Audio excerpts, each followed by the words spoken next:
Selamat pagi, Dr. Rashida dan rakan-rakan sekalian. Nama saya Lim Wei Kang dan nombor metrik saya 277157.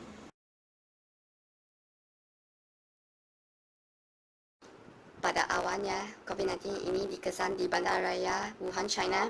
Jangkitan ini pada mulanya hanya bersifat ringan, iaitu muntah, kepala sakit, batuk ringan dan sebagainya. Apabila diketahui semakin ramai menjangkiti penyakit ini, maka keadaan ekonomi negara Malaysia telah terjejas.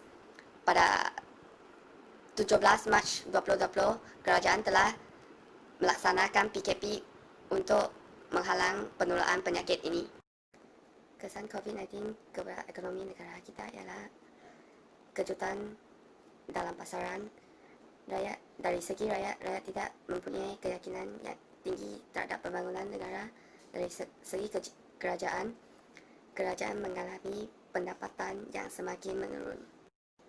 Terdapat beberapa usaha untuk membangunkan ekonomi negara selepas COVID-19 ini ialah kerajaan memberikan bantuan kewangan seperti B40 dan F40 dan seterusnya.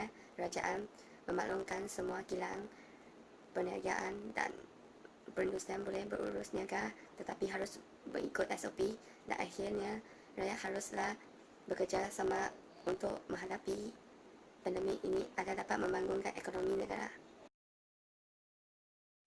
Assalamualaikum warahmatullahi wabarakatuh dan selamat sejahtera saya ucapkan kepada Dr. Rashida binti Muhammad dan rakan-rakan sekalian. Nama saya Nur Aliana Jiha binti Mat Ahad, nombor matriks 277105. Hari ini saya akan membentangkan tentang ketidakseimbangan ekonomi. Antara punca ketidakseimbangan ekonomi ialah kemasukan pendatang asing. Pendatang asing ialah sekumpulan manusia atau seseorang dari sesuatu negara ke negara lain dengan tujuan tertentu. Pendatang asing boleh dikategorikan kepada dua, iaitu pendatang asing asal dan pendatang asing tanpa izin atau dikenali sebagai parti. Pendatang asing asal ialah seseorang yang mendapat keizinan dari negara yang ingin dikunjunginya berdasarkan akta dan peraturan yang ditetapkan. Manakala parti ialah seseorang yang tidak mendapat keizinan untuk memasuki negara tersebut dan bertindak memasuki negara tersebut secara haram. Kedatangan ke Malaysia adalah kerana beberapa sebab. Di negara asal mereka, permintaan buruh melebihi daripada penawaran, menyebabkan berlakunya kadar kemiskinan dan pengangguran yang sangat tinggi. Sikap rakyat Malaysia yang tidak berminat bekerja di sesetengah sektor seperti sektor perkilangan, sektor perladangan, sektor pertanian menyebabkan kerajaan terpaksa mencari pekerja asing bagi menampung sektor ekonomi negara. Antara kesan kemasukan pendatang asing ialah penyisihan pekerja tempatan, menjejaskan imbangan pembayaran, nilai ringgit Malaysia jatuh dan masalah sosial berlaku. Selamat pagi semua, nama saya ialah Chin Rosin dan metrik nombor saya ialah 276967. Isu saya ialah isu MH370. Malaysia Airlines telah berlaku dua perkara kejadian penerbangan iaitu MH17 dan MH370. Hal ini menyebabkan kehilangan keyakinan orang China. Perkara tersebut menyebabkan kekurangan pelaporan membeli harta tanah Malaysia dan perjalanan perdagangan seperti kegiatan ekspor juga berkurang. Selain itu, bilangan pelancong dari China berkurang datang ke Malaysia sementara. Kesan-kesan ialah rakyat mengurangkan peluang pekerjaan dan kerajaan menambah beban kerana kekurangan pendapatan negara dan patut membantu rakyat dengan memberi subsidi atau bajet-bajet untuk menyelesaikan ketidakseimbangan ekonomi. Di samping itu, kadar jenayah juga bertambah. Pendidikan yang berkualiti tinggi dapat menasyukkan remaja yang kreatif dan potensif agar mengembang perniagaan baru di luar negara. Syarikat-syarikat penerbangan memberi latihan yang cukup kepada pekerja dan menyembuhkan peralatan kapal terbang dapat meningkatkan keyakinan pelancong. Hai, saya Nurul Zakila binti Azmi dan metrik nombor saya ialah 277116. Saya akan membincangkan tentang punca-punca yang menyebabkan berlakunya ketidakseimbangan ekonomi di Malaysia. Salah satu puncanya ialah disebabkan oleh pemilikan pendapatan yang tidak sama rata antara kaum-kaum di Malaysia. Sebelum Malaysia mencapai kemerdekaan, Malaysia pernah digelar sebagai tanah Melayu. Malaysia pernah dijajah dan dikuasai oleh kuasa asing iaitu British. British adalah negara yang menggunakan pemerintahan berdasarkan dasar pecah perintah. Dasar tersebut digunakan untuk mengawal pemerintahan di tanah Melayu. Dasar tersebut merupakan salah satu punca menyebabkan berlakunya ketidakseimbangan ekonomi di Malaysia. Dasar tersebut masih dirasai sehingga kini. Dasar pecah perintah yang digunakan pakai oleh pihak British semasa pentadbiran Tanah Melayu telah memberikan impak negatif terhadap negara. Disebabkan dasar tersebut, telah berlakunya jurang pendapatan dan pendidikan yang agak jelas antara kaum-kaum tersebut. Disebabkan hal itu, telah berlakunya ketegangan antara kaum-kaum. Tambahan pula, ia dapat memberikan kesan negatif terhadap pertumbuhan ekonomi negara serta mengganggu aspirasi pemupukan nasional.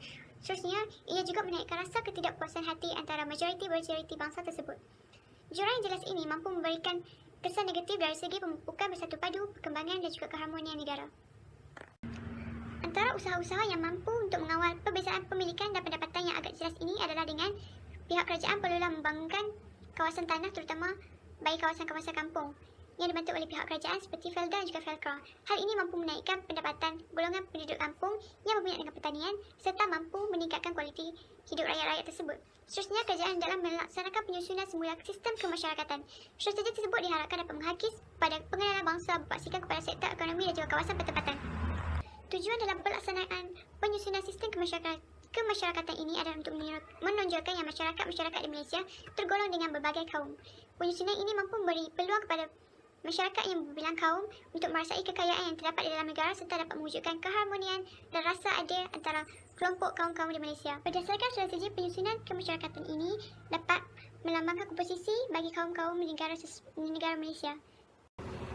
Assalamualaikum warahmatullahi wabarakatuh. Saya Nur Izzah Syafiqah binti Muhammad Junaidi akan meneruskan pembentangan berkaitan isu kemiskinan.